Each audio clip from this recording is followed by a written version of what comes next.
종류, 6종류. 원판이 3개씩 각각 18개가 있는데 그 중에 원판 3개를 택하래요.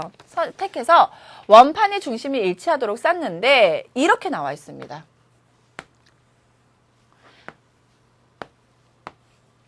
반지름의 길이가 작은 원판은 반지름의 길이가 큰 원판 위에 쌓는다.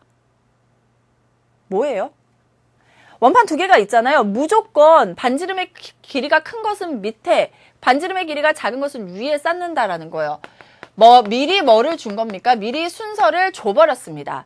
내가 순서를 주는 게 아니라 미리 순서를 준 거예요. 내가 어떻게 할 수 없다는 거죠. 예를 들면 이렇게 있는 거예요. 자, 이렇게 반지름의 길이 2개가 원판이 다르죠? 2개를 뽑았어요. 뽑았죠? 그럼 무조건 이렇게 놔야 되죠. 이렇게 놓으면 돼요? 안 돼요? 안 된다는 거예요. 자, 반지름의 길이가 같은 원판은 구별하지 않으면서 쌓는다. 같은 원판도 뽑을 수 있다. 구별하지 않으면서 쌓는다. 똑같은 반지름이 나오면 그냥 이렇게 쌓아라 라는 얘기입니다. 같은 원판을 뽑았다. 중복을 허용했다라는 얘기죠. 순서를 미리 줬다라는 것은 내가 순서를 줄 필요가 없고 중복을 허락했습니다. 결국은 이 문제는 무슨 문제입니까? 중복을 허락한 조합 문제였다라는 겁니다. 몇 종류가 있습니까? 6종류죠. 문제 한번 가볼게요.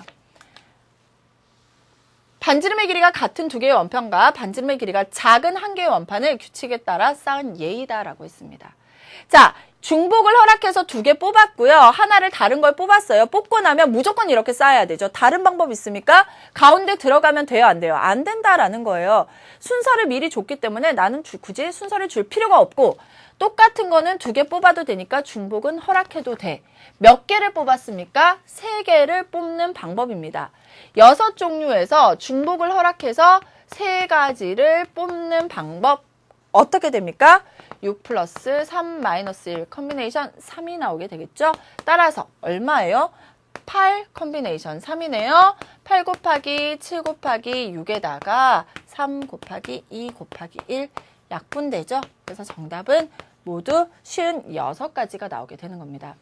이것을 생각해내는 게 힘들기 때문에 4점이에요. 근데 여러분이 중복조합이 무엇인지, 조합이 무엇인지, 중복이 무엇인지만 알았으면 다른 생각을 별로 할 필요가 없었다라는 겁니다. 문제가 이렇게 나올 수도 있어요. 키 큰 학생, 키가 큰 순서대로 쭉 세운다라는 얘기가 나옵니다. 만약에 10명의 학생이 있어요. 10명의 학생이 있는데 3명의 학생을 뽑아요. 그래서 키 순서대로 줄을 선다라는 말이 나옵니다. 그러면 A 학생, B 학생, C 학생을 뽑아버리기만 하면 무조건 가장 큰 학생이 앞에, 그 다음 학생, 그 다음 학생, 자기들이 알아서 서야 되겠죠. 이런 것을 뭐라 그래요? 조합이라고 한다라는 겁니다. 여러분이 지금부터 머릿속에 쑥 넣어버리세요. 미리 순서를 지정해주는 경우. 우리는 그래서 순서를 생각할 필요가 없기 때문에 이 문제는 무조건 무슨 문제다? 조합 문제다라고 생각하시면 되고요. 똑같은 것을 여러 개 뽑았다? 그러면 무슨 조합? 중복을 허락한 중복 조합 문제다. 사실은 여러분이 생각을 조금만 더 하면 쉬워요. 교육 과정에서 그냥 조합이나 그냥 순열을 문제로 낼 수 있습니까? 없죠. 왜? 우리 시험 범위가 사실은 수원이랑 뭐예요? 미적분과 통계 기본입니다. 미통기에 나오는 건 중복조합밖에 없습니다. 그러니까 여러분이 중복조합만 제대로 알고 넘어가시면 돼요. 어떤 식으로 해결하는지 아시겠죠? 자, 다음 문제 한번 보도록 할게요. 굉장히 복잡하게 느껴졌죠? 굉장히 쉬운 문제인데. 자,